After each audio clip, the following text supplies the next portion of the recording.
ಹಾಗಾದರೆ ಹಣ ಇರೋನು ಮಾತ್ರ ಶ್ರೀಮಂತನ, ಅಥವಾ ಆ ಹಣ ಇರೋ ಹಣವನ್ನು ಹೇಗೆ ಬಳಕೆ ಮಾಡಬೇಕು ಅಂತ ಗೊತ್ತಿರುತ್ತಲ್ಲ ಅವನು ಶ್ರೀಮಂತನ? ನಮ್ಮ ಹಿರಿಯರು, ತಿಳಿದಂಥವರು, ಶಾಸ್ತ್ರಕಾರರು ಎಲ್ಲರೂ ಹೇಳೋದು ಲಕ್ಷ್ಮಿ ಸಂಪತ್ತಿಗೆ, ಅಂದರೆ ಹಣ, ಧಾನ್ಯ, ಐಶ್ವರ್ಯ ಇದಕ್ಕೂ ಹೇಗೆ ದೇವತೆಯೋ ದ ಸೇಮ್ ಟೈಮ್ ಸಿದ್ಧಿಗೆ, ಬುದ್ಧಿಗೆ, ಜ್ಞಾನಕ್ಕೂ ಕೂಡ ಲಕ್ಷ್ಮಿಯ ಕರುಣೆ ಬೇಕು, ಲಕ್ಷ್ಮಿಯ ಕೃಪೆ ಬೇಕು. ಹಣ ಹೇಗೆ ಬೇಕೋ ಹಣವನ್ನು ಚೆನ್ನಾಗಿ ಬಳಸ್ಕೋಬೇಕಾದ್ರೆ, ಹಣವನ್ನು ನಮ್ಮ ಜೀವನಕ್ಕೆ ಸಮರ್ಪಕವಾಗಿ ಅದನ್ನು ನಮಗೆ ಬೇಕಾದಂಥ ಬಳಸ್ಕೊಳ್ಳುವ ಶಕ್ತಿ, ಆ ಜ್ಞಾನ ಬೇಕಿದ್ದರೂ ಕೂಡ ಲಕ್ಷ್ಮಿಯ ಕೃಪೆ ಇರಬೇಕು ಅಂತ. ನೀವು ಅಂಬಾನಿಗೆ ಹೋಲಿಸ್ಕೊಂಡ್ರೆ ಎಲ್ಲರೂ ಬೇರೆಯವರೆಲ್ಲ ಬಡವರೇ ಅಲ್ವಾ? ಹಾಗಾಗಿ ಮೊದಲು ನಿಮಗೆ ನೀವು ಹೋಲಿಸ್ಕೊಳ್ಳಿ. ನಾನು ಮೊದಲಿಗಿಂತ ಈಗ ಹೇಗಿದ್ದೀನಿ, ಒಳ್ಳೆ ಬಟ್ಟೆ ಹಾಕ್ತಾ ಇದ್ದೀನಿ, ನೆನ್ನೆ ಹರಿದ ಬಟ್ಟೆ ಹಾಕ್ತಾ ಇದ್ದೀನಿ, ಇವತ್ತು ಒಳ್ಳೆ ಬಟ್ಟೆ ಹಾಕ್ತಾ ಇದ್ದೀನಿ, ನಾನು ಎಷ್ಟು ಶ್ರೀಮಂತ ಅಂತ ಯಾರಿಗೆ ಹೇಳ್ಕೊಳ್ತೀರಿ? ಅದಕ್ಕೇನು ಹೇಳ್ತಾರೆ, ಶ್ರೀಮಂತಿಕೆ ಅನ್ನೋದು ಮನಸ್ಸಿಗೆ ಸಂಬಂಧಪಟ್ಟಿತ್ತು. ಯಾರಿಗೂ ಹೋಲಿಕೆ ಮಾಡಿದಾಗ ನೀವು ಶ್ರೀಮಂತರಲ್ಲ. ಹಾಗಾದರೆ ಲಕ್ಷ್ಮೀ ರಹಸ್ಯ ಮಹಾಸಾಧನದಲ್ಲಿ ಈ ವಿಚಾರ ಹೇಳ್ಕೊಡೋದು, ಅಥವಾ ನಾನೇನು ಅಂದ್ಕೊಂಡಿದ್ದೆ ನಮಗೆ ಇದಕ್ಕೆ ಅಟೆಂಡ್ ಆದರೆ ಚೆನ್ನಾಗಿ ದುಡ್ಡು ಬರುತ್ತೆ ಅಂತ?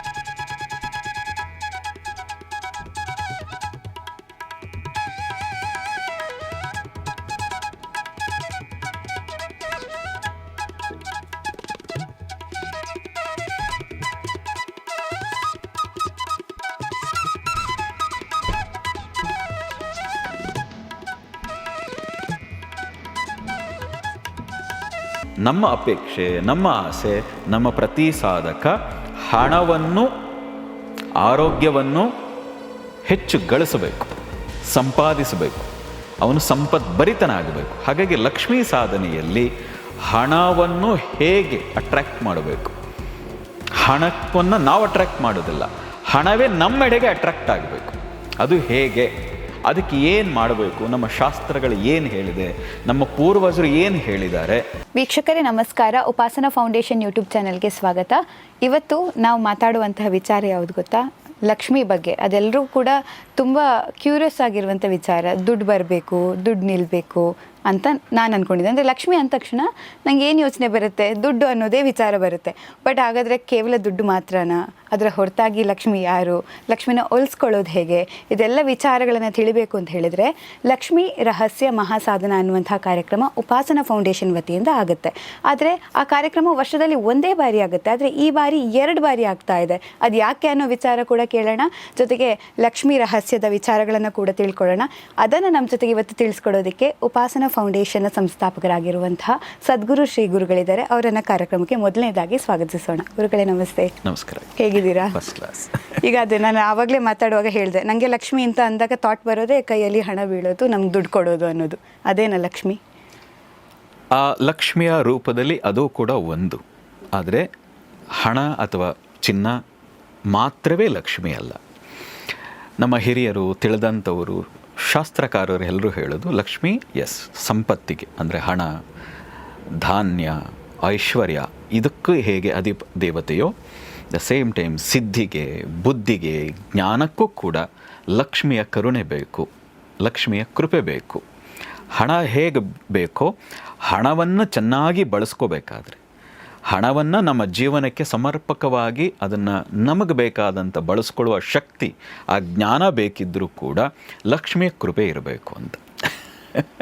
ಹಣ ಬೇಕು ಅನ್ನೋದು ಎಷ್ಟು ಇಂಪಾರ್ಟೆಂಟ್ ಇದೆಯೋ, ಬಂದ ಹಣವನ್ನು, ಕೇವಲ ಹಣವನ್ನಲ್ಲ, ನಮ್ಮ ಜೀವನವನ್ನು ಸರಿಯಾದ ರೀತಿಯಲ್ಲಿ ವಿವೇಕಪೂರ್ಣದಿಂದ ಜ್ಞಾನಪೂರ್ಣವಾಗಿ ತಗೊಂಡು ಹೋಗಬೇಕಾದ್ರೆ ಆ ತಾಯಿಯ ಕೃಪೆ ಇರಬೇಕು ಅಂತ ಹೇಳ್ತಾರೆ.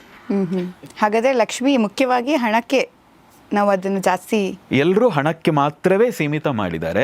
ನಾನು ಹೇಳ್ತೀನಿ, ಹಣಕ್ಕೆ ಮಾತ್ರ ಸೀಮಿತ ಮಾಡಬೇಡಿ. ಸಂಪತ್ತು ಹೇಗೆ ಬೇಕೋ ಹಾಗೆ ಆರೋಗ್ಯವೂ ಬೇಕು, ಹಾಗೆ ಜ್ಞಾನವೂ ಬೇಕು, ಕೊನೆಗೆ ಮುಕ್ತಿಯೂ ಬೇಕು.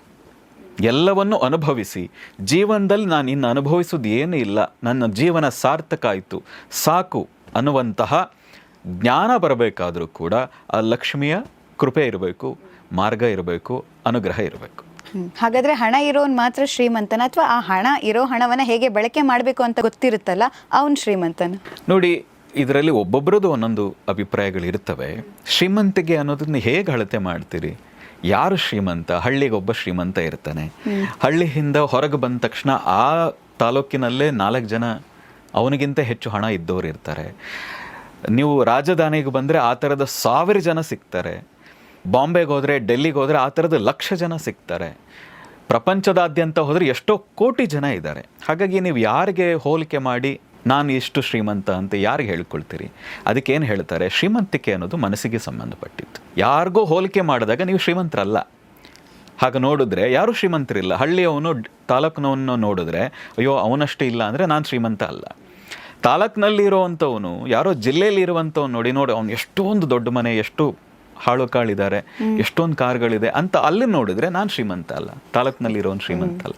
ಹಾಗಾಗಿ ನೀವು ಬೇರೆಯವ್ರು ನೋಡಿದಾಗ ಮಾತ್ರ ಇವನು ಶ್ರೀಮಂತ ಅಲ್ಲ. ಆದರೆ ನಾನು ಹೇಳೋದು ಶ್ರೀಮಂತಿಕೆ ಅನ್ನೋದು ಮನಸ್ಸಿಗೆ ಸಂಬಂಧಪಟ್ಟಿದ್ದು.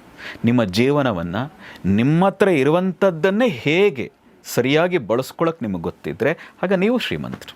ಹಾಗಾದರೆ ಲಕ್ಷ್ಮೀ ರಹಸ್ಯ ಮಹಾಸಾಧನದಲ್ಲಿ ಈ ವಿಚಾರ ಹೇಳ್ಕೊಡೋದು, ಅಥವಾ ನಾನೇನು ಅಂದ್ಕೊಂಡಿದ್ದೆ ನಮಗೆ ಇದಕ್ಕೆ ಅಟೆಂಡ್ ಆದರೆ ಚೆನ್ನಾಗಿ ದುಡ್ಡು ಬರುತ್ತೆ ಅಂತ? ಎಸ್, ನಮ್ಮ ಆಸೆ, ನಮ್ಮ ಪ್ರತಿ ಸಾಧಕ ಅವನ ಜೀವನದಲ್ಲಿ ಪೂರ್ಣವಾಗಿ, ಜೀವನ ಅಂದ್ರೇ ಪೂರ್ಣತ್ವವಾಗಿ ಇರುವಂಥದ್ದು. ಯಾವುದೋ ಒಂದನ್ನು ಜೀವನ ಅಂತ ಕರೆಯಲ್ಲ. ಜೀವನ ಅಂತ ಹೇಳಿದ್ರೆ ಎಲ್ಲವೂ ಸೇರಿದ್ದು. ಅಲ್ಲಿ ಆನಂದ ಇದೆ, ಸುಖ ಇದೆ, ಹಣ ಇದೆ, ಮನೆ ಇದೆ, ಸಂಬಂಧಗಳಿದೆ, ಎಲ್ಲವೂ ಇದೆ. ಈ ಎಲ್ಲವನ್ನು ಅನುಭವಿಸಿದರೆ, ಹಿಡಿಯಾಗಿ ಅನುಭವಿಸಿದರೆ ಮಾತ್ರ ಅವನು ಪರಿಪೂರ್ಣ ವ್ಯಕ್ತಿಯಾಗಕ್ಕೆ ಸಾಧ್ಯ.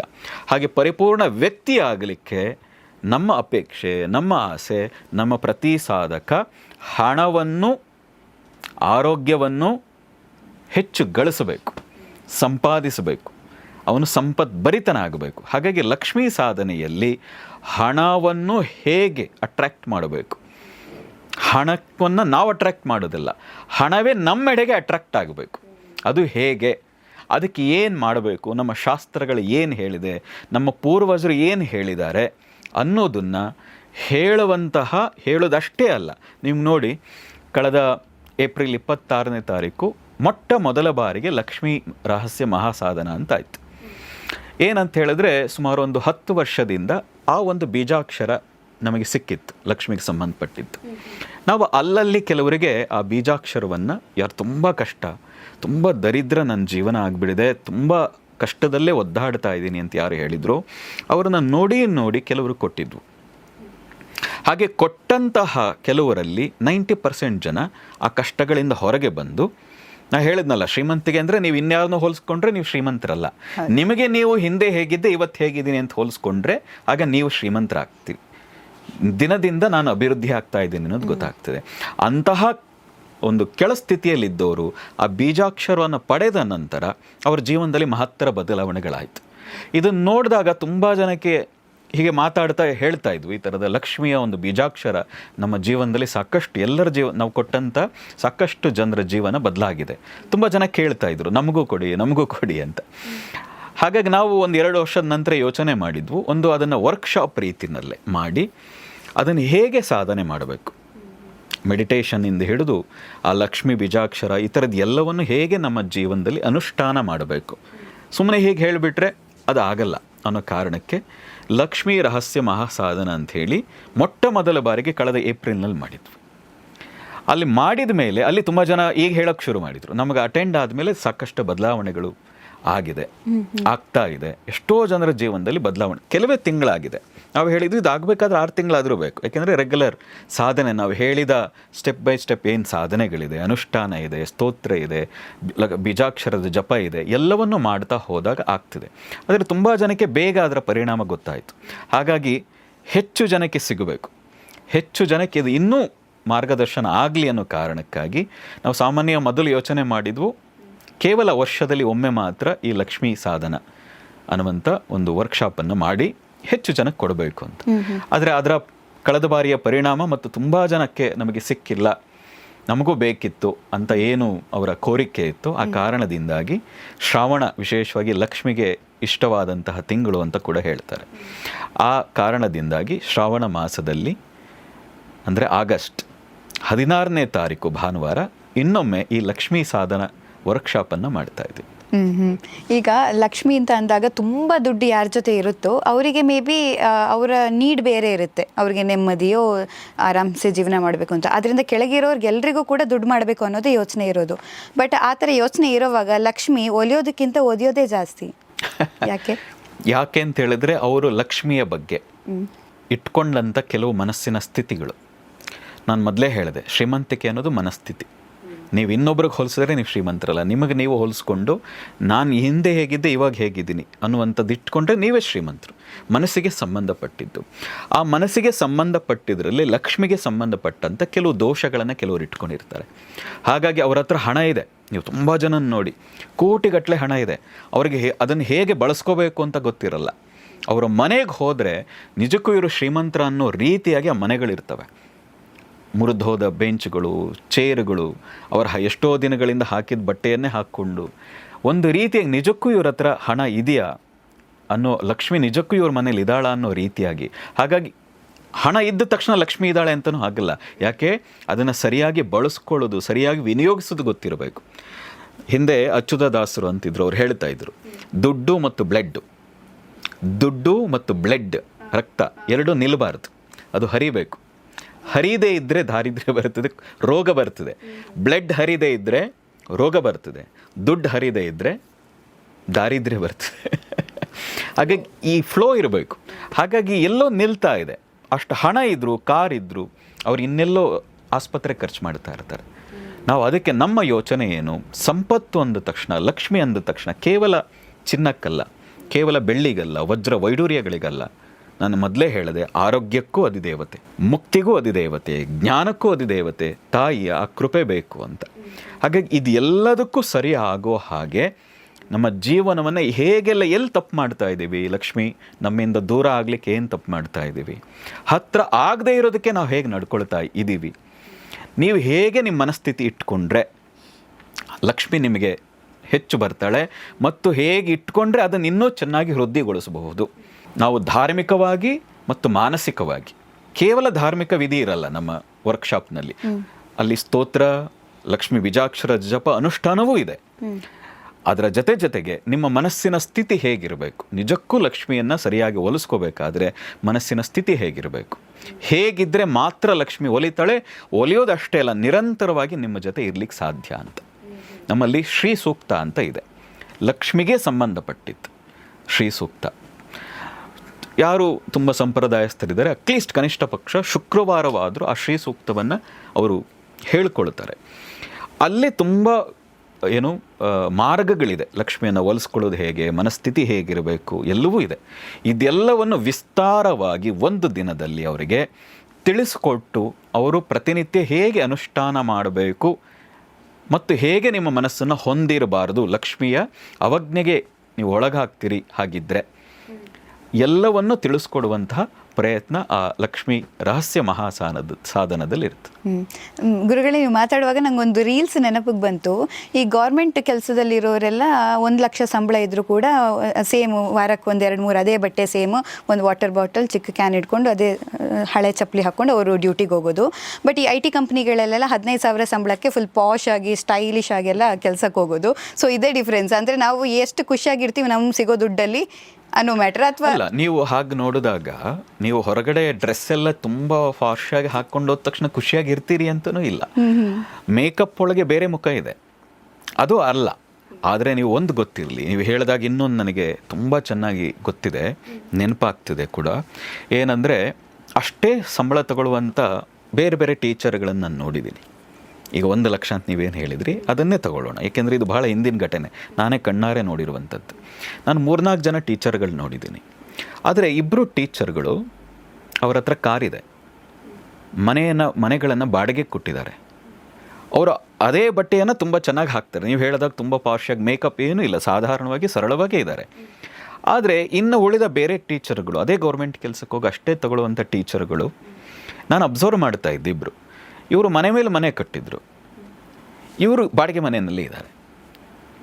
ತುಂಬ ಜನ ಕೇಳ್ತಾರೆ, ನಾವು ಬಾಡಿಗೆ ಇದನ್ನು ಸ್ಯಾಲ್ರಿಗೆ ಹೋಗುವಂಥವ್ರು ನಮಗೆ ಹೇಗೆ ಉಪಯೋಗ ಆಗ್ತದೆ, ನಮಗೆ ಹೆಂಗೆ ಮನೆ ಕಟ್ಟಕ್ಕಾದರೆ ಹೇಗೆ ಸಾಧ್ಯ ಎಷ್ಟು ಸಂಬಳದಲ್ಲಿ ಅಂತ.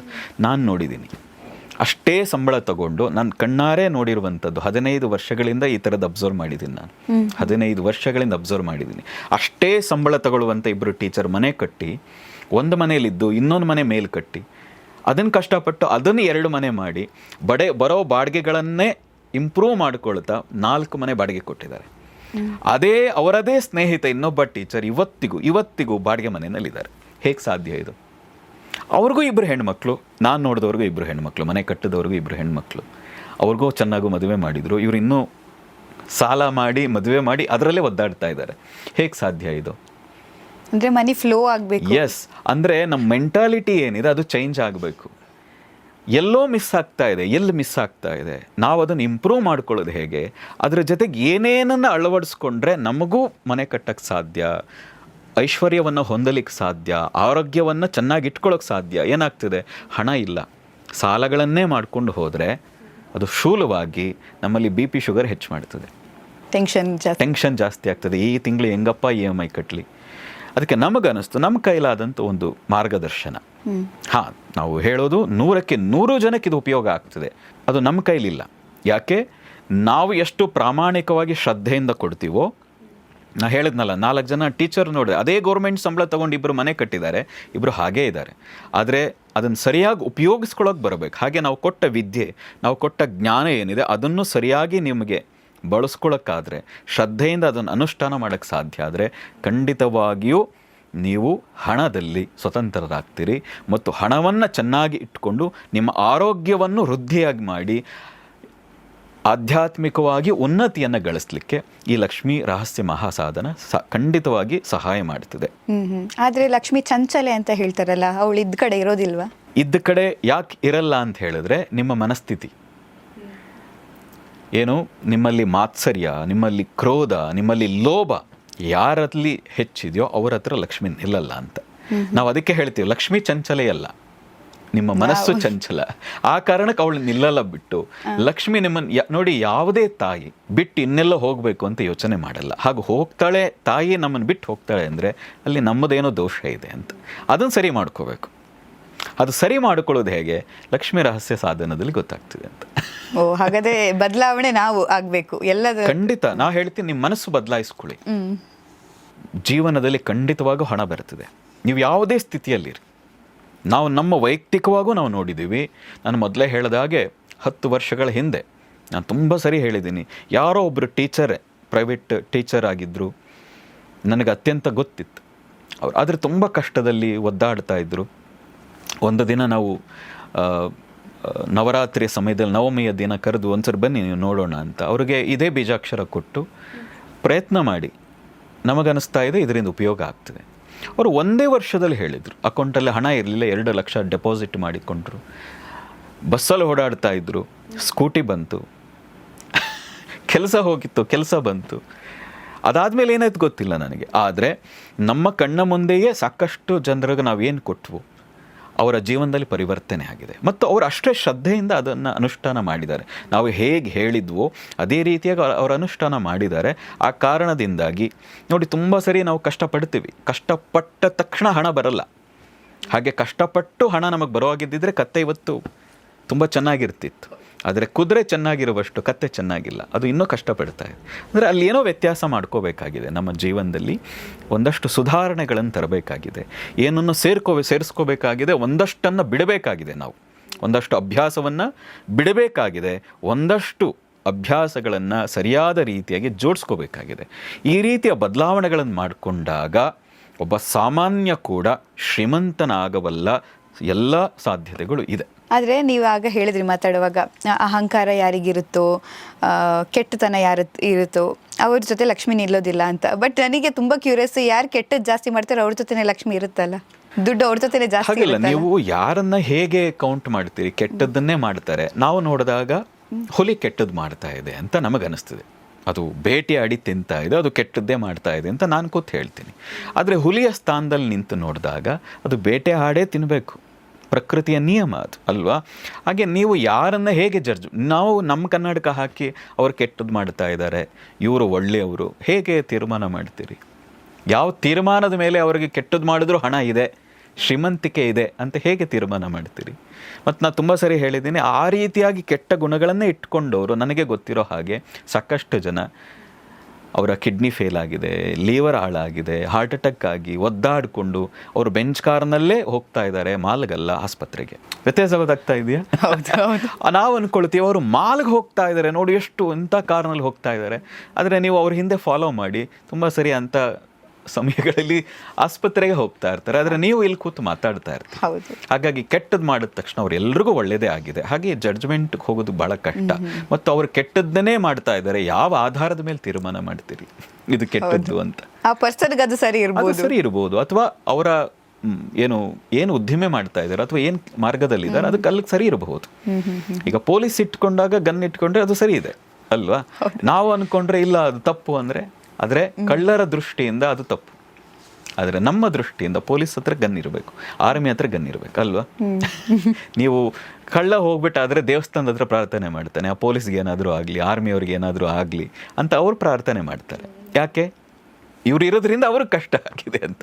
ಹಾಗಾಗಿ ನೀವು ಯಾವ ದೃಷ್ಟಿಯಿಂದ ನೋಡ್ತಾ ಇದ್ದೀರಿ, ಯಾವ ಸ್ಥಾನದಲ್ಲಿ ಇದ್ದೀರಿ ಅನ್ನೋದು, ಇದು ಸರಿ ಇದು ತಪ್ಪು ಅನ್ನೋದಾಗ್ತದೆ. ಬಹಳ ಕಷ್ಟ ಅದನ್ನು ನಿರ್ಧಾರ ಮಾಡೋದು. ಆದರೆ ನಾ ಹೇಳೋದು ನಮ್ಮನ್ನು ನಾವು ಸರಿ ಮಾಡ್ಕೊಳ್ಳೋಣ. ಅವ್ರು ಕೆಟ್ಟವರು, ದುಡ್ಡಿದೆ ಅಲ್ಲ, ನೀನೆಷ್ಟು ಸರಿ ಇದೆ ಹಾಗಿದ್ರೆ ಅಂತ.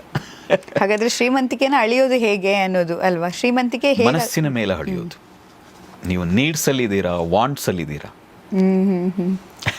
ಅದು ಆಕ್ಚುಲಿ ಹೌದು. ಬಟ್ ಆ ಯೋಚನೆ ಯಾವತ್ತೂ ನಿಲ್ಲೋದಿಲ್ಲ ಅಂತ, ಬೇಕು ಅನ್ನೋದು ಮನುಷ್ಯನ ಗುಣವೇ ಅದು. ಹಾಗಿರಲೇಬೇಕು ಕೂಡ. ತುಂಬ ಸರಿ ಹಾಗಿದ್ದಾಗಲೇ ನಾವು ಇನ್ನೂ ಜೀವನ ಕಟ್ಕೊಳ್ಳೋಕೆ ಸಾಧ್ಯ ಆಗೋದು, ನಮ್ಮ ಇನ್ನೂ ಏನನ್ನೋ ಸಾಧನೆ ಮಾಡೋಕ್ಕೆ ಸಾಧ್ಯ ಆಗೋದು. ಇರುವುದೆಲ್ಲವೂ ಬಿಟ್ಟು ಇರೋದು ದೆಡೆಗೆ ತುಡಿಯುವುದೇ ಜೀವನ. ಒಂದು ರೀತಿಯಾಗಿ ಅದು ಇರಬೇಕು. ಹಾಗಿದ್ದಾಗಲೇ ಏನನ್ನಾದರೂ ಸಾಧಿಸಬೇಕು ಅನ್ನುವಂಥ ಹಠ ಬರ್ತದೆ. ನಾವು ಅದಕ್ಕೆ ಮೊದಲೇ ಹೇಳಿದ್ವು, ಆ ಥರದ ಹಠ, ಆ ಥರದ ಛಲ, ಏನನ್ನೋ ಸಾಧಿಸಬೇಕು ಅನ್ನುವಂಥವರಿಗೆ ಲಕ್ಷ್ಮೀ ಸಾಧನ, ನಮ್ಮದು ಯಾವುದೇ ಶಿಬಿರಗಳಿರಬಹುದು, ಅವರ ಸಾಧನೆಗೆ ಒಂದು ಪೂರಕವಾಗಿ ಇರಬೇಕು ಅನ್ನೋ ಕಾರಣಕ್ಕೆ ಮಾಡಿದ್ದೀವಿ. ಯಾಕೆಂದರೆ ನಾವು ಮನುಷ್ಯರು, ನಾವು ಹುಟ್ಟಿರೋದೇ ಈ ಥರದ್ದು ಏನನ್ನೋ ಸಾಧಿಸಲಿಕ್ಕೆ. ಅದು ಸಾಧಿಸಿದಾಗಲೇ ನಾವು ಪರಿಪೂರ್ಣರಾಗುವಂಥದ್ದು. ಹಾಗಾದಾಗಲೇ ನಾವು ಮೋಕ್ಷಕ್ಕೆ ಹೋಗೋಕ್ಕೆ ಸಾಧ್ಯ ಆಗೋದು. ಇಲ್ಲಿ ಎಲ್ಲವೂ ಆಫ್ ಆಗಿಬಿಟ್ಟಿದ್ರೆ, ಏನನ್ನೂ ನಾವು ಸಾಧನೆ ಮಾಡಿಲ್ಲ ಅಂದರೆ, ಅಪೂರ್ಣರಾದರೆ ನಾವು ಇನ್ನೂ ಹುಟ್ಟತಾನೆ ಇರಬೇಕು ಜನ್ಮ. ಹೌದು. ಬಟ್ ಈಗ ನನ್ನ ಕೈಯಲ್ಲಿ ದುಡ್ಡು ನಿಲ್ತಾ ಇಲ್ಲ, ದುಡ್ಡಿದ್ರೂ ಕೂಡ ಅದರ ಬಳಕೆ ಕರೆಕ್ಟ್ ಆಗ್ತಾ ಇಲ್ಲ, ಏನೋ ಕೊರತೆ ಇದೆ ಅಂತ ಅನಿಸುತ್ತೆ, ಅಂಥವರು ಈ ಲಕ್ಷ್ಮೀ ರಹಸ್ಯ ಮಹಾಸಾಧನ ಅಂಥವ್ರಂತೂ ಕಡ್ಡಾಯವಾಗಿ ನಾನು ಹೇಳೋದು, ಸಲಹೆ ಕೊಡೋದು, ಒಂದ್ಸರಿ ಅಟೆಂಡ್ ಆಗಿ. ಕಳ್ಕೊಳ್ಳೋದು ಏನೂ ಇಲ್ಲ, ಏನನ್ನೋ ಒಂದು ಕಲಿತೀರಿ ಒಟ್ಟು. ಹೌದು. ಮತ್ತು ನಾವು ಹೇಳಿದ್ವಲ್ಲ, ನಾವು ಹಿಂದೆ ಸಾಕಷ್ಟು ಜನರ ಜೀವನದಲ್ಲಿ ನೋಡಿದ್ದೀವಿ, 90% ಅಷ್ಟು ಕೆಲವರಿಗೆ ಆ ಶ್ರದ್ಧೆಯಿಂದ ನಡ್ಕೊಳ್ಳೋಕ್ಕಾಗಲ್ಲ, ಕೆಲವರಿಗೆ ಅದನ್ನು ಅನುಷ್ಠಾನ ಸರಿಯಾಗಿ ಮಾಡೋಕ್ಕಾಗದೇ ಹೋಗಿರಬಹುದು. ಆದರೆ ಯಾರ್ಯಾರು ಅನುಷ್ಠಾನ ಚೆನ್ನಾಗಿ ಇಟ್ಕೊಂಡ್ರು, ನಾವು ಹೇಳದಂತೆ ಅದನ್ನು ಶ್ರದ್ಧೆಯಿಂದ ಅನುಷ್ಠಾನ ಮಾಡಿದ್ರು, ಖಂಡಿತವಾಗಿ ಅವರ ಜೀವನ ಬದಲಾಗಿದೆ.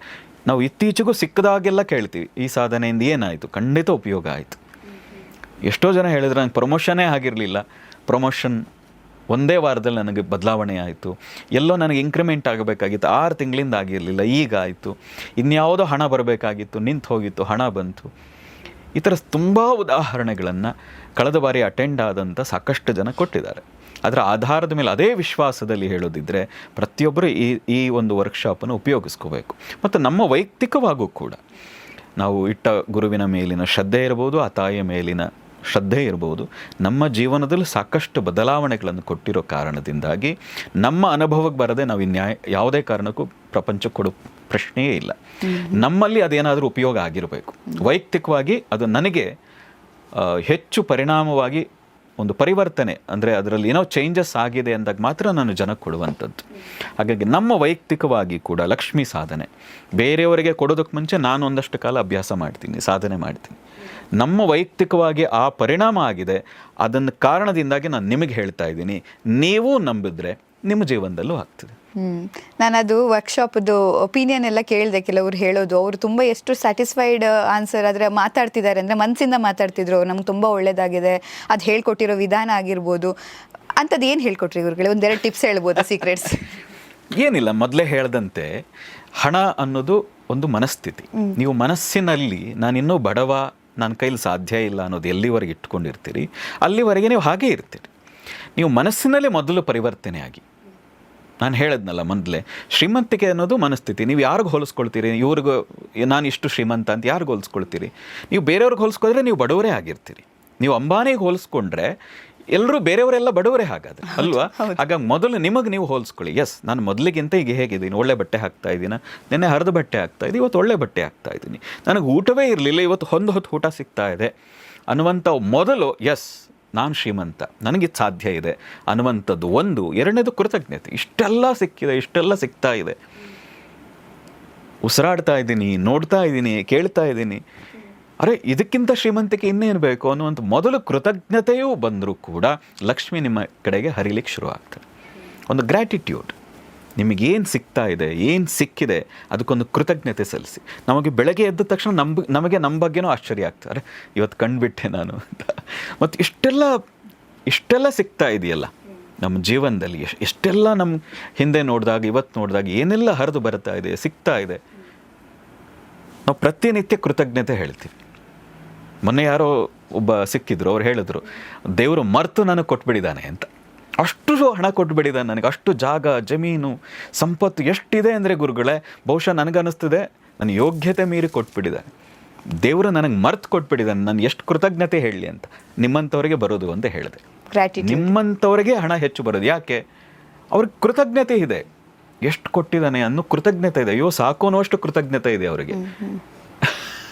ಈ ರೀತಿಯ ಗ್ರ್ಯಾಟಿಟ್ಯೂಡ್ ಇಟ್ಕೊಂಡಾಗ ಮಾತ್ರ ಹಣ ಹೆಚ್ಚು ಬರ್ತದೆ. ನಮಗೆ ಹಣ ಬರ್ತಾ ಇದ್ದಾಗ ಅಹಂಕಾರ ಬರ್ತದೆ.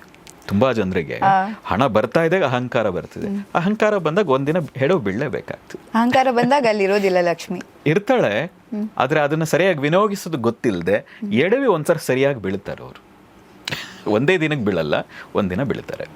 ಹಾಗಂದ್ರೆ ಅಹಂಕಾರ, ಕೆಟ್ಟತನ ಅದೆಲ್ಲವೂ ಕೂಡ ಈ ಥರ ನಮ್ಮ ಪತನಕ್ಕೆ ಯಾವುದೇ ಹಣಕ್ಕೆ ಮಾತ್ರ ಅಲ್ಲ, ವಿದ್ಯೆಗೂ ಇರಬಹುದು, ನಿಮ್ಮ ಯಾವುದೇ ಸಾಧನೆಗೂ ಕೂಡ ಯಾವಾಗ ಅಹಂಕಾರ ನಮ್ಮಲ್ಲಿ ಹೆಚ್ಚಾಗ್ತದೆ, ಕೇವಲ ನನ್ನಿಂದ ಮಾತ್ರವೇ ಎಲ್ಲವೂ ಆಗ್ತಾ ಇದೆ, ನಾನು ಸಂಪಾದನೆ ಮಾಡ್ತಾ ಇದ್ದೀನಿ ಅನ್ನೋ ಅಹಂಕಾರದಿಂದ ಯಾವಾಗ ಹಣವನ್ನಾಗಲಿ ಭೂಮಿಯನ್ನಾಗಲಿ ನಾವು ತುಚ್ಛವಾಗಿ ಯಾವಾಗ ನೋಡೋಕ್ಕೆ ಶುರು ಮಾಡ್ತೀವೋ, ಹಣ ನಮ್ಮಿಂದ ದೂರ ಆಗೋಕ್ಕೆ ಶುರುವಾಗ್ತದೆ. ಗೊತ್ತಿಲ್ಲದೆ ದೂರ ಆಗಿ ಎಲ್ಲೋ ಒಂದು ದೂರ ಸರಿದು ಬಿಟ್ಟಿರ್ತೀವಿ ಅದರಿಂದ. ಈಗ ಮನಿ ಫ್ಲೋ ಅಂತ ಹೇಳಿದ್ರಿ, ಈಗ ಭಿಕ್ಷುಕರಿಗೆ ಕೊಡೋದು, ಆಮೇಲೆ ಯಾರಾದರೂ ಕೇಳಿದ್ರೆ ಅವ್ರಿಗೆ ಕೊಡೋದು, ದೇವಸ್ಥಾನದ ಹುಂಡಿಗೆ ಹಾಕೋದು, ಈಗ ಹೀಗೆ ಮಾಡಿದ್ರು ಕೂಡ ನಾವು ಶ್ರೀಮಂತರಾಗ್ಬೋದು ಹಂಗೆ? ಇಲ್ಲ ನೋಡಿ, ನಮ್ಮ ಶಾಸ್ತ್ರಗಳೇ ಹೇಳಿದೆ ಅಪಾತ್ರರಿಗೆ ಕೊಡಬಾರ್ದು, ಪಾತ್ರರಿಗೆ ಮಾತ್ರ ಕೊಡಬೇಕು ಅಂತ. ಹೌದಾ? ಇದು ಆಕ್ಚುಲಿ ನಂಗೆ ಹೊಸ ವಿಷಯ ಗುರುಗಳೇ, ನಾನು ಇಲ್ಲಿ ಇಲ್ಲ, ನೀವು ಯಾರಂದ್ರೆ ಯಾರಿಗೆ ಹಣ ಕೊಟ್ಟರು ಕೂಡ ನಮ್ಮಿಂದ ಹಣವೂ ದೂರ ಹೋಗ್ತದೆ. ಅಪಾತ್ರರಿಗೆ ಕೊಡಬಾರ್ದು. ಈಗ ಉದಾಹರಣೆಗೆ ಹೇಳೋದು, ಭಯೋತ್ಪಾದನೆಗೆ ಹಣ ಅವನು ಬೇಡ್ತಾನೆ ಅಂತ ಕೊಡೋಕ್ಕೆ ಸಾಧ್ಯನಾ? ಅವನು ಅಪಾತ್ರಾದಿ. ಮತ್ತು ನಮ್ಮಲ್ಲಿ ತುಂಬ ಸಂಪ್ರದಾಯ, ನಮ್ಮ ಹಿರಿಯರೇ ಹೇಳ್ಬಿಟ್ಟಿದ್ದಾರೆ ಯಾರಿಗೆ ಹಣ ಕೊಡಬೇಕು, ನೀವು ದಾನ ಮಾಡೋದಿದ್ರೆ ಯಾರಿಗೆ ಮಾಡಬೇಕು, ಯಾರಿಗೆ ಮಾಡಬಾರ್ದು ಅಂತ. ನೀವು ಸರಿಯಾದ ರೀತಿಯಾಗಿ ಪಾತ್ರರಿಗೆ ದಾನ ಮಾಡಿದರೆ ಖಂಡಿತವಾಗೂ ಹಣ ಫ್ಲೋ ಆಗ್ತದೆ. ಮತ್ತು ದಾನ ಮಾಡೋದೇನಿದೆ ಅತ್ಯಂತ ನಮ್ಮ ಕಡೆಗೆ ಹಣ ಬರೋದಕ್ಕೆ ದೊಡ್ಡ ಮಾರ್ಗ ಅಂದರೆ ದಾನ. ಹಾಗಾಗಿ ಜೈನ ಮುನಿಗಳೇ ಹೇಳ್ತಾರೆ ಇದನ್ನು, ಲಕ್ಷ್ಮಿಯ ರೂಪ ಯಾವುದು, ನಿಮಗೆ ಹಣನೇ ಹೆಚ್ಚು ಹೊಲಿಬೇಕಾದ್ರೆ ಅತ್ಯಂತ ಸುಲಭ ಮಾರ್ಗ ದಾನ ರೂಪೇಣ ಲಕ್ಷ್ಮೀ. ಲಕ್ಷ್ಮಿ ಇರುವಂಥದ್ದು ದಾನ. ನೀವು ಏನು ಪ್ರತಿಫಲ ಅಪೇಕ್ಷೆ ಇಲ್ಲದೆ, ಕೊರಗೂ ಇಲ್ಲದೆ, ಮನಪೂರ್ವಕವಾಗಿ ಯಾರಿಗೋ ₹1 ದಾನ ಮಾಡ್ತೀರಿ, ನಿಮ್ಮ ಕಡೆಗೆ ₹100 ಬರ್ತದೆ. ಆದರೆ ಪಾತ್ರರು ಅಂದರೆ ಯಾರು? ನಮಗೆ ಸರಿಯಾದ ಮನಸ್ಥಿತಿ ಇರೋರು, ಸದ್ಬಳಕೆ ಮಾಡುವಂಥವ್ರು, ಈ ಥರ ತುಂಬ ಇದೆ. ಆ ಥರ ಅಂಥವ್ರಿಗೆ ಮಾತ್ರವೇ ದಾನ ಮಾಡಬೇಕು, ಅಂಥವ್ರಿಗೆ ಮಾತ್ರವೇ ನಾವು ಹಣವನ್ನು ಕೊಡಬೇಕು. ಹಣ ಇರಲಿ, ಯಾವುದೇ ಆಗಲಿ, ಯಾವುದೇ ವಸ್ತು ಕೂಡ ನಾವು ಯಾರಿಗೆ ಕೊಡಬೇಕಾದ್ರೂ ಸರಿಯಾದ ಬಳಕೆ ಯಾರು ಮಾಡ್ತಾರೆ, ಸದ್ಬಳಕೆ ಅಂತಲೇ ಹೇಳ್ತಾರೆ ಅದಕ್ಕೆ, ಸರಿಯಾದ ಬಳಕೆ ಸದ್ಬಳಕೆ ಮಾಡ್ತಾರೆ, ಅವ್ರಿಗೆ ಮಾತ್ರ ದಾನ ಮಾಡಬೇಕು. ಹಾಗೆ ಮಾಡಿದಾಗ ಮಾತ್ರ ಬರುತ್ತೆ. ನೀವು ಎಲ್ಲೆಲ್ಲೋ ಕೊಟ್ಟರೆ ಹಣ ಅದು ಎಲ್ಲೆಲ್ಲೋ ಹೋಗ್ತದೆ, ನಿಮಗೆ ರಿಟರ್ನ್ ಖಂಡಿತ ಬರಲ್ಲ. ಆದರೆ ಸರಿಯಾದ ರೀತಿಯಾಗಿ ಅದನ್ನು ದಾನ ಮಾಡಿದಾಗ, ಕೊಟ್ಟಾಗ ನೋಡಿ, ಎಷ್ಟೋ ಜನಕ್ಕೆ ಎಲ್ಲ ಹಣ ಬ್ಲಾಕ್ ಆಗಿದೆ. ತುಂಬ ಸುಲಭವಾಗಿ ಬರಬೇಕಾದ್ರೆ ಕೊಟ್ಟು ನೋಡಿ, ಮತ್ತು ಮನಸ್ಸಿನಿಂದ ಕೊಡಬೇಕು. ಬರ್ತದೆ ಅಂತನೂ ಅಲ್ಲ, ಶುದ್ಧ ಮನಸ್ಸಿನಿಂದ ಕೊಡೋಕ್ಕೆ ಶುರು ಮಾಡಿ. ನಾವು ಹೇಳಿದ್ವಲ್ಲ, ನಮ್ಮ ವೈಯಕ್ತಿಕವಾಗೂ ಇದು ಅನುಭವಕ್ಕೆ ಬಂದಿದೆ. ಅಂದರೆ ಅಗತ್ಯ ಇರೋರಿಗೆ ಕೊಡೋದಲ್ಲ, ಅಗತ್ಯ ಎಲ್ರಿಗೂ ಇರುತ್ತೆ ದುಡ್ಡದು. ಬಟ್ ಯಾರಿಗೆ ಬೇಕು ಅವ್ರು ಯಾರು ಸದ್ಬಳಕೆ ಸರಿಯಾದ ಪಾತ್ರದ ಅದಕ್ಕೆ ಯೋಗ್ಯರು ಅಂಥವ್ರು ಕೊಡಬೇಕು. ಬಟ್ ಇದು ಸ್ವಲ್ಪ ಕಷ್ಟ ಅಲ್ಲ ಗುರುಗಳೇ? ಯಾರದು? ಏನು ಕಷ್ಟ ಏನಿಲ್ಲ, ಇವತ್ತು ತುಂಬ ಸುಲಭ ಇದೆ. ಅದು ನೋಡುವಂಥದ್ದು ನಮ್ಗೆ ಗೊತ್ತಿರಬೇಕಷ್ಟೇ. ಕೊಡಬೇಕು ಅನ್ನೋ ಮನಸ್ಸಿಟ್ಟು ಸರಿಯಾಗಿ ನೋಡಿದ್ರೆ ಖಂಡಿತ ಗೊತ್ತಾಗ್ತದೆ, ಖಂಡಿತ ಗೊತ್ತಾಗ್ತದೆ. ಹಾಗಾದ್ರೆ ಇದೆಲ್ಲ ವಿಚಾರಗಳು ಕೂಡ ಇದಕ್ಕೂ ಮೀರಿದ ಒಂದು ಹೇಳಿದ್ವಲ್ಲ ನಾವು, ನಮಗೆ ಯೋಚನೆ ಇರೋದೇನು, ನಮ್ಮ ಎಲ್ಲ ಸಾಧಕರು ಒಂದು ಸಂಪದ್ಭರಿತ ಜೀವನವನ್ನು ನೋಡಬೇಕು. ಕೇವಲ ಸಂಪದ್ಭರಿತ ಜೀವನವನ್ನಷ್ಟೇ ಅಲ್ಲದೆ ಅದಕ್ಕೂ ಮೀರಿ ಇಷ್ಟಾದ್ಮೇಲೆ ಇನ್ನೇನು, ಇನ್ನು ಆಧ್ಯಾತ್ಮಿಕವಾಗಿ ನಾನು ಉನ್ನತಿಗಳಿಸಬೇಕು. ಈ ಎಲ್ಲದಕ್ಕೂ ಸರಿ ಹೋಗೋ ಹಾಗೆ ಲಕ್ಷ್ಮೀ ಸಾಧನದಲ್ಲಿ ಅವರಿಗೆ ಒಂದು ಮಾರ್ಗ ತೋರಿಸುವಂಥ ಕಾರ್ಯ ಅಂತೂ ಆಗ್ತಿದೆ. ಬಟ್ ವರ್ಕ್ಶಾಪಿಗೆ ಹೇಗೋ ಸಕ್ಸಸ್ ವರ್ಕ್ಶಾಪ್ ಅದು ಯಾರೆಲ್ಲ ಬಂದಿದ್ರು? ತುಂಬ ಬಡವರು ಅಥವಾ ಮಿಡಲ್ ಕ್ಲಾಸ್ ಪೀಪಲ್ ಅಥವಾ ತುಂಬ ದುಡ್ಡಿರೋರು ಕೂಡ ಅದನ್ನು ಬಳಕೆ ಮಾಡೋದಕ್ಕೆ ಗೊತ್ತಿರೋ ಯಾವ ಥರದ ಅವರೆಲ್ಲ ಬಂದಿದ್ರು? ಎಲ್ಲ ಥರದ್ದವರು ಇದ್ದರು ಅಲ್ಲಿ. ಹಣ ಇದ್ದವರು ಇದ್ದರು. ಯಾಕೆ ಅಂದರೆ ಹಣ ಇದ್ದವರು, ನಾನು ಕೊನೆಯಲ್ಲಿ ನಮ್ಮ ಒಂದು ಸೆಲ್ಫಿ ತೊಗೊಳಕ್ಕೆ ಬಂದಾಗ ಹೇಳಿದ್ರು, ಗುರುಗಳೇ ನನಗೆ ಎಲ್ಲವೂ ಇದೆ, ನನಗೀಗ ಮೋಕ್ಷ ಬೇಕು, ಹಾಗಾಗಿ ಬಂದಿದ್ದೀನಿ ಎಂದವರು ಇದ್ದರು. ನಾನು ತುಂಬ ಕಳ್ಕೊಂಬಿಟ್ಟಿದ್ದೀನಿ, ನಾನು ಭಾಳ ಕಷ್ಟದಲ್ಲಿದ್ದೀನಿ, ನನಗೇನೋ ಒಂದು ಮಾರ್ಗ ಸಿಗ್ಬೋದು ಅಂತ ಬಂದಿದ್ದೀನಿ ಅಂತವರು ಇದ್ದರು. ಹಾಗಾಗಿ ಎಲ್ಲ ಕೆಟಗರಿ ಜನ ಇದ್ದರು. ಏನಾಗ್ತದೆ, ನಾವು ಕಲಿತಾ ಇರಬೇಕು, ಪ್ರತಿದಿನ ಏನೋ ಹೊಸದನ್ನು ಕಲಿಬೇಕು. ಆಧ್ಯಾತ್ಮಿಕವಾಗಿ ತುಂಬ ಕಲಿಬಾರ್ದು, ಆಧ್ಯಾತ್ಮಿಕವಾಗಿ ಸ್ವಲ್ಪನೇ ಕಲಿಬೇಕು, ಅದನ್ನು ಸಾಧಿಸಬೇಕು. ಆದರೆ ಲೌಕಿಕವಾಗಿ ಪ್ರತಿದಿನ ಹೊಸದನ್ನು ಕಲಿಬೇಕು, ಆಗ ನಾವು ಬೆಳಿಲಿಕ್ಕೆ ಸಾಧ್ಯ. ಹಾಗಾಗಿ ನೀವು ಹಣ ಗಳಿಸೋದಕ್ಕಿರ್ಬೋದು, ಒಂದು ನೀವು ಸಂಪತ್ತು ಭರಿತರ ಆಗೋಕ್ಕಿರ್ಬೋದು, ಯಾವುದಾದ್ರೂ ಒಂದು ವರ್ಕ್ಶಾಪ್ ಈ ಥರದ್ದು ಅಟೆಂಡ್ ಮಾಡಿದಾಗ ಏನೋ ಕಲಿತೀರಿ. ಆ ಕಲಿಯೋದ್ರಲ್ಲಿ ಲಕ್ಷ್ಮೀ ಸಾಧನ ಕೂಡ ನಿಮಗೆ ಒಂದು ಸಹಾಯ ಮಾಡ್ತದೆ. ಹಾಗಾದರೆ ನೆಕ್ಸ್ಟ್ ವರ್ಕ್ಶಾಪಿಗೆ ಬರಬೇಕು ಅಂತ ಹೇಳಿದರೆ ಜನ ಹೇಗೆ ಬರಬೇಕು ಉಪಾಸನ ಫೌಂಡೇಶನ್ ನಡೆಸುವಂಥ ವರ್ಕ್ಶಾಪ್ಗೆ? ಸಹಜವಾಗಿ ನಮ್ಮ ಏನು ಉಪಾಸಕರುಗಳಿದ್ದಾರೆ, ಅಂದರೆ ಶ್ರೀ ಉಪಾಸಕರು ಅಂತ ನಾವು ವಾಲಂಟಿಯರ್ಸ್ನ ಕರಿತೀವಿ. ಆ ವಾಲಂಟಿಯರ್ಸ್ಗಳನ್ನು ನೀವು ಸಂಪರ್ಕ ಮಾಡಿದರೆ, ಹೇಗಿದ್ರು ಈಗ ಆಗಸ್ಟ್ 16ನೇ ತಾರೀಕು ಭಾನುವಾರ, ಶ್ರಾವಣ ಮಾಸ, ಅತ್ಯಂತ ಶ್ರೇಷ್ಠ ಮಾಸ ಇದೆ, ಅದು ಅತ್ಯಂತ ಶ್ರೇಷ್ಠ ದಿನ ಕೂಡ ಇದೆ. ಆ ಸಮಯದಲ್ಲಿ ಮತ್ತೊಮ್ಮೆ ಈ ಲಕ್ಷ್ಮೀ ಸಾಧನೆ, ಈ ವರ್ಷದ ಕೊನೆಯ ಲಕ್ಷ್ಮೀ ರಹಸ್ಯ ಮಹಾಸಾಧನ ಅಂತ ಅಂದ್ಕೊಂಡಿದ್ದೀವಿ. ಇನ್ನು ಜಾಸ್ತಿ ಆಗಲಿ, ಯಾಕಂದರೆ ಜನರಿಗೆ ಅದರ ಮಾಹಿತಿ. ನಾವು ಏನಂತ ಹೇಳಿದರೆ, ಬೇರೆ ಬೇರೆ ಥರದ ವರ್ಕ್ಶಾಪ್ಗಳಾಗಬೇಕು ಅನ್ನೋದು ನಮ್ಮ ಆಸೆ, ಒಂದೇ ಥರದ್ದೇ ಆಗಬಾರ್ದು ಅಂತ. ಈಗ ಮತ್ತೆ ಮನೋಶಕ್ತಿ ಇದೆ, ಶಕ್ತಿ ಕ್ರಿಯೆ ಇದೆ, ಸಂಮೋಹನ ಇದೆ, ಈ ಥರ ಬೇರೆ ಬೇರೆ ವರ್ಕ್ಶಾಪ್. ನಾವು ಹೇಳಿದ್ವಲ್ಲ, ಒಂದೇ ರೀತಿಯಾಗಿ ಮನುಷ್ಯ ಬೆಳಿಬಾರ್ದು, ಸರ್ವಾಂಗೀಣ ಉನ್ನತಿ ಆಗಬೇಕು. ಕೇವಲ ಹಣದಲ್ಲಿ ಬೆಳೆದು ಬುದ್ಧಿ ಬೆಳೆದಿಲ್ಲ ಅಂದರೆ ಕಷ್ಟ. ಕೇವಲ ಬುದ್ಧಿ ಇದ್ದು ದೈಹಿಕವಾಗಿ ವೀಕ್ ಇದ್ದರೆ ಕಷ್ಟ. ದೈಹಿಕವಾಗಿ ಎಲ್ಲ ಸಾಮರ್ಥ್ಯ ಇದ್ದು ಮಾನಸಿಕವಾಗಿ ವೀಕ್ ಇದ್ದರೆ ಕಷ್ಟ. ಹಾಗಾಗಿ ಎಲ್ಲದರಲ್ಲೂ ಬೆಳಿಬೇಕು. ನಮ್ಮ ಉಪಾಸನದ ಪ್ರತಿ ವರ್ಕ್ಶಾಪಿನ ಉದ್ದೇಶ ಸರ್ವಾಂಗೀಣ ಉನ್ನತಿ, ಆರ್ಥಿಕವಾಗಿ, ಸಾಮಾಜಿಕವಾಗಿ, ದೈಹಿಕವಾಗಿ, ಸಾಮಾಜಿಕವಾಗಿ, ಆಧ್ಯಾತ್ಮಿಕವಾಗಿ ಎಲ್ಲ ರೀತಿಯಲ್ಲೂ ಅವರು ಬೆಳಿಬೇಕು ಅನ್ನೋ ಅಪೇಕ್ಷೆ. ಆ ಕಾರಣದಿಂದಾಗಿ ಈ ಆಗಸ್ಟ್ 16ನೇ ತಾರೀಕು ನಿಮ್ಮ ಆರ್ಥಿಕ ಉನ್ನತಿಗೆ ಆ ಲಕ್ಷ್ಮಿಯ ಕೃಪೆ ಗಳಿಸೋದು ಹೇಗೆ ಅನ್ನೋದಕ್ಕೋಸ್ಕರ ವರ್ಕ್ಶಾಪ್ ಇದೆ, ಅದರ ಸದ್ಬಳಕೆ ಮಾಡಿಕೊಳ್ಳಿ ಅಂತ. ಗುರುಗಳೀಗ ಯಾವುದೇ ಒಂದು ಹಣ ಹೊಲಿಸ್ಕೋಬೇಕು, ಲಕ್ಷ್ಮಿನ ಹೊಲಿಸ್ಕೋಬೇಕು ಅಂತ ಹೇಳಿದ್ರೆ ತುಂಬ ಜನರಿಗೆ ಈಗ ಪುಸ್ತಕದಲ್ಲಿ ಮಂತ್ರಗಳು ಸಿಗುತ್ತೆ, ಮೊಬೈಲಲ್ಲೂ ಕೂಡ ನೋಡ್ತಾರೆ. ಯಾವ ಮಂತ್ರವನ್ನು ಹೇಳಿದ್ರೆ, ಎಷ್ಟು ಹೊತ್ತು ಹೇಳಿದ್ರೆ, ಬೆಳಿಗ್ಗೆ ಹೇಳಿದ್ರೆ, ಸಂಜೆ ಹೇಳಿದ್ರೆ ಲಕ್ಷ್ಮಿ ಮನೆಗೆ ಬರ್ತಾಳೆ, ಇಂಥದ್ದೆಲ್ಲ ಇನ್ಫಾರ್ಮೇಷನ್ಗಳು ಸಿಗುತ್ತೆ. ಇದೆಲ್ಲನೂ ನೋಡ್ತಾ ಇರ್ತಾರೆ ಜನ. ಸೊ ಇದೆಲ್ಲ ಹೊರತಾಗಿ ಉಪಾಸನ ಫೌಂಡೇಶನಿಗೆ ಅವ್ರು ಬಂದರೆ, ಈ ಲಕ್ಷ್ಮೀ ರಹಸ್ಯ ಮಹಾಸಾಧನ ವರ್ಕ್ಶಾಪಿಗೆ ಅವ್ರು ಬಂದರೆ ಏನು ಅವ್ರಿಗೆ ಇದಕ್ಕಿಂತ ಡಿಫ್ರೆಂಟ್ ಸಿಗುತ್ತೆ? ನೋಡಿ, ಒಂದು ಇವತ್ತು ಯೂಟ್ಯೂಬ್ ಅಥವಾ ಏನು ಸೋಷಿಯಲ್ ಮೀಡಿಯಾ ಇದೆ, ಇವತ್ತು ಇಂಟರ್ನೆಟ್ ಯುಗ ಇದು. ಈ ಯುಗದಲ್ಲಿ ನಿಮಗೆಲ್ಲ ಮಂತ್ರಗಳು, ಎಲ್ಲ ಬೀಜಾಕ್ಷರಗಳು ಎಲ್ಲ ಕಡೆ ಸಿಗ್ತವೆ. ಆದರೆ ನಮ್ಮ ತಿಳಿದಂಥ ಜ್ಞಾನಿಗಳು, ಹಿಂದಿನಿಂದ ಬಂದಂಥ ಶಾಸ್ತ್ರಕಾರರು ಏನು ಹೇಳ್ತಾರೆ, ಯಾವುದೇ ಬೀಜಾಕ್ಷರ ವಿಶೇಷವಾಗಿ ಗುರು ಮುಖೇನವೇ ಪಡಿಬೇಕು ಅಂತ. ಅದು ಬೀಜ ಮಂತ್ರ, ಇಡೀ ಒಂದು ಮಂತ್ರದ ಸಾರವನ್ನು ಬೀಜ ರೂಪಕ್ಕೆ ತಂದು ಹುದುಗಿಸಿಟ್ಟಿರ್ತಾರೆ. ಹಾಗಾದರೆ ಬೀಜಾಕ್ಷರ ಬೇರೆ, ಮಂತ್ರ ಬೇರೆನೇನು? ಹೌದು, ಬೀಜಾಕ್ಷರ ಬೇರೆ, ಮಂತ್ರ ಬೇರೆ, ಶ್ಲೋಕ ಬೇರೆ, ಸ್ತೋತ್ರ ಬೇರೆ, ಸೂಕ್ತಗಳು ಬೇರೆ, ಈ ಎಲ್ಲವೂ ಬೇರೆ. ಆದರೆ ಬೀಜಾಕ್ಷರ ಅತ್ಯಂತ ಪವರ್ಫುಲ್ ಆದದ್ದು, ಮಂತ್ರಗಳಿಗಿಂತಲೂ ಅತ್ಯಂತ ಪವರ್ಫುಲ್ ಆದದ್ದು ಬೀಜಾಕ್ಷರ. ಯಾಕೆಂದರೆ ಬೀಜ ರೂಪದಲ್ಲಿ ಹೆಮ್ಮರವಾಗುವ ಎಲ್ಲ ಶಕ್ತಿಯು ಅದರೊಳಗೆ ಹುದುಗಿಸಿತ್ತು. ಹಾಗಾಗಿ ಯಾರು ಸಾಧನೆ ಅದನ್ನು ಒಂದಷ್ಟು ಅನುಷ್ಠಾನ ಮಾಡಿ ಆ ಬೀಜಾಕ್ಷರವನ್ನು ಯಾರು ಹೋಲಿಸ್ಕೊಂಡಿರ್ತಾರೋ ಅವರಿಂದಾಗಿ ಉಪದೇಶ ಉಪ ಅಂದರೆ ಹತ್ತಿರ, ದೇಶ ಜಾಗದಲ್ಲಿ ಇರೋದು, ಹತ್ತಿರದ ಜಾಗದಲ್ಲಿ.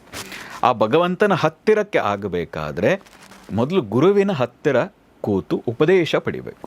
ಆ ಬೀಜಾಕ್ಷರವನ್ನು ಉಪದೇಶ ಪಡೆದು ಅನುಷ್ಠಾನ ಮಾಡಿದರೆ ಮಾತ್ರವೇ ಆ ಮಂತ್ರಕ್ಕೆ ಒಂದು ಶಕ್ತಿ ಬರೋದು. ನೀವು ಅನುಷ್ಠಾನ ಮಾಡುವಂತಹ ದೇವತೆಗೊಂದು ಶಕ್ತಿ ಬರೋದು. ಹಾಗೆಲ್ಲದೆ ನಾನು ಯೂಟ್ಯೂಬ್ನಲ್ಲಿ ಆ ಬೀಜಾಕ್ಷರ ನೋಡಿದೆ, ಆ ಮಂತ್ರ ನೋಡಿದೆ, ಪಾರಾಯಣ ಮಾಡ್ತೀನಿ, ಇಲ್ಲ.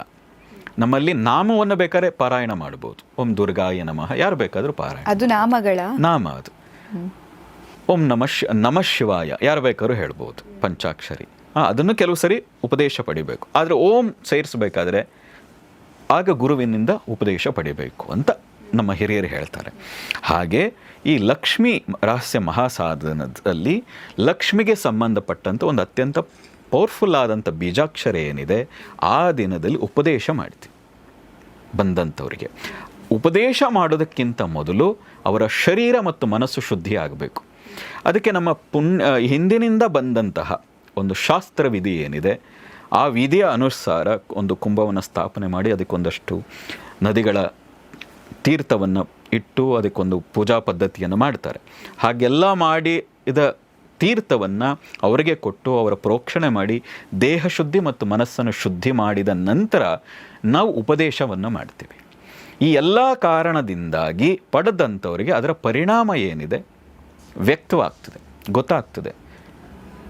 ಆ ಕಾರಣದಿಂದಾಗಿ ಈ ಲಕ್ಷ್ಮೀ ಸಾಧನ ಉಪಾಸನ ನಡೆಸ್ತಾ ಇರುವಂಥ ಲಕ್ಷ್ಮೀ ಸಾಧನದ ವಿಶೇಷ ಏನು ಅಂದರೆ, ನೀವು ಸುಮ್ಮನೆ ಈ ಮಂತ್ರ ಪಾರಾಯಣ ಮಾಡಿ ಅಲ್ಲ, ಈ ಸ್ತೋತ್ರವನ್ನು ಪ್ರತಿನಿತ್ಯ ಪಾರಾಯಣ ಮಾಡಿ ಅಲ್ಲ, ಅದನ್ನು ಮಾಡಬೇಕಾದ್ರೆ ಅದಕ್ಕೆ ಉಪದೇಶಿತರಾಗಿರಬೇಕು, ದೀಕ್ಷಿತರಾಗಿರಬೇಕು.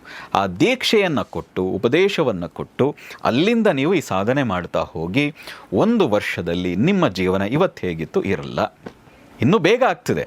ಆದರೆ ಆ ಸೂತ್ರಗಳೇ, ಶಾಸ್ತ್ರಗಳೇ, ಸ್ತೋತ್ರವೇ ಹೇಳೋ ಹಾಗೆ 1 ವರ್ಷದಲ್ಲಿ ನಿಮ್ಮ ಜೀವನ ಸಾಕಷ್ಟು ಬದಲಾವಣೆ ಆಗಿರ್ತದೆ. ಆದರೆ ಈಗ ನೋಡಿದ ಹಾಗೆ 3 ತಿಂಗಳಲ್ಲೇ ಬದಲಾವಣೆ ಆಗಿದೆ ನಮ್ಮ ಸಾಧಕರುಗಳದ್ದು. ಆದರೆ ಖಂಡಿತವಾಗಿ ಯಾರ್ಯಾರು ಈ ಬೀಜಾಕ್ಷರ ಜಪವನ್ನು ಮಾಡ್ತಾರೆ, ಸ್ತೋತ್ರ ಪಾರಾಯಣವನ್ನು ಮಾಡ್ತಾರೆ, ನಾವು ಹೇಳಿದಂತಹ ಧ್ಯಾನ ವಿಧಿಯನ್ನು ಅನುಷ್ಠಾನದಲ್ಲಿ ಇಟ್ಕೊಳ್ತಾರೆ, ಖಂಡಿತವಾಗಿ ಅವರ ಜೀವನದಲ್ಲಿ ಪರಿವರ್ತನೆ ಆಗೇ ಆಗ್ತದೆ. ಶ್ರೀಮಂತಿಕೆಯನ್ನು ಗಳಿಸ್ತಾರೆ. ಗುರುಗಳೇ, ನೀವು ಮಾತಾಡುವಾಗ ಹೇಳಿದ್ರಿ ಶ್ರಾವಣದಲ್ಲಿ ಲಕ್ಷ್ಮಿ ಬೇಗ ಒಲಿತಾಳೆ ಅಂತ. ಯಾಕೆ? ಲಕ್ಷ್ಮಿ ಬೇಗ ಹೊಲಿತಾಳೆ ಅಂತಲ್ಲ, ಕೆಲವು ಸಾಧನೆಗೆ ಕೆಲವು ತಿಂಗಳುಗಳು ವಿಶೇಷವಾಗಿರುತ್ತೆ. ಈಗ ಶರದ್ ಋತುವಿನಲ್ಲಿ ಬರುವಂಥ ನವರಾತ್ರಿ ಏನಿದೆ, ಅದು ಅಮ್ಮನವರ ಶಕ್ತಿ ದೇವತೆ ಆರಾಧನೆಗೆ ಅತ್ಯಂತ ಮಹತ್ವವಾದದ್ದು. ಅಲ್ಲೂ ಕೂಡ ಲಕ್ಷ್ಮೀ ಪೂಜೆ ಇದ್ದರೂ ಕೂಡ ಶಕ್ತಿಗೆ ಅತ್ಯಂತ ಮಹತ್ವವಾದದ್ದು. ಹಾಗೆ ಪ್ರತಿ ತಿಂಗಳು ಒಂದು ವಿಶೇಷವಾದದ್ದಿದೆ. ಅದರಲ್ಲಿ ಶ್ರಾವಣ ಏನಿದೆ, ಆ ಶ್ರಾವಣ ಮಾಸದಲ್ಲಿ ಲಕ್ಷ್ಮೀ ಅನುಷ್ಠಾನ ಏನಿದೆ, ಅತ್ಯಂತ ಬೇಗ ಲಕ್ಷ್ಮಿಯನ್ನು ಸಂಪ್ರೀತಗೊಳಿಸಲಿಕ್ಕೆ, ಅದರ ಫಲವನ್ನು ಪಡೀಲಿಕ್ಕೆ ಅತ್ಯಂತ ಸೂಕ್ತವಾದ ಮಾಸ ಶ್ರಾವಣ ಮಾಸ ಅಂತ ಹೇಳ್ತಾರೆ. ಆ ಕಾರಣಕ್ಕೆ ಆ ವಿಶೇಷ ಸಂದರ್ಭದಲ್ಲಿ ನಮ್ಮ ಈ ವರ್ಕ್ಶಾಪ್ ನಡೀತಾ ಇರೋದು ಅತ್ಯಂತ ಒಳ್ಳೆಯದು ಅಂತ. ನಿಜ, ಧನ್ಯವಾದಗಳು ಗುರುಗಳೇ. ತುಂಬ ವಿಚಾರಗಳನ್ನು ನಮಗೆ ತಿಳಿಸ್ಕೊಟ್ರಿ. ಯಾಕಂದರೆ ನಮಗೂ ಕೂಡ ಕೆಲವು ಲಕ್ಷ್ಮಿ ಅಂದ ತಕ್ಷಣ ಅದು ವಿಚಾರಗಳ ಕನ್ಫ್ಯೂಷನ್ಸ್ಗಳು ಜಾಸ್ತಿ ಇರೋದು, ಬಟ್ ಅದು ತುಂಬ ನೀಟಾಗಿ ನಮಗೂ ಕೂಡ ಕನ್ವೆ ಆಯಿತು ಅಂತ. ವೀಕ್ಷಕರೇ, ನೀವು ಕೂಡ ಲಕ್ಷ್ಮೀ ರಹಸ್ಯ ಮಹಾಸಾಧನ ವರ್ಕ್ಶಾಪ್ಗೆ ಪಾಲ್ಗೊಳ್ಬಹುದು. ಮುಖ್ಯವಾಗಿ ಇದರ ವಿಶೇಷತೆ ಏನು ಅಂತ ಹೇಳಿದ್ರೆ, ನೀವು ಇದು 1 ದಿನದ ವರ್ಕ್ಶಾಪ್ ನಡೆಯುತ್ತೆ. ನಿಮಗೆ ಯಾವುದೆಲ್ಲ ಡೌಟ್ ಇರುತ್ತಲ್ಲ, ಈಗ ಯೂಟ್ಯೂಬ್ ನೋಡಿರ್ತೀರಾ, ಫೇಸ್ಬುಕ್ ನೋಡಿರ್ತೀರಾ, ಬೇರೆ ಬೇರೆ ಸೋಷಿಯಲ್ ಮೀಡಿಯಾಗಳಲ್ಲಿ ನಿಮಗೆ ಇನ್ಫಾರ್ಮೇಷನ್ ಜಾಸ್ತಿ ಸಿಕ್ಕಿರುತ್ತೆ.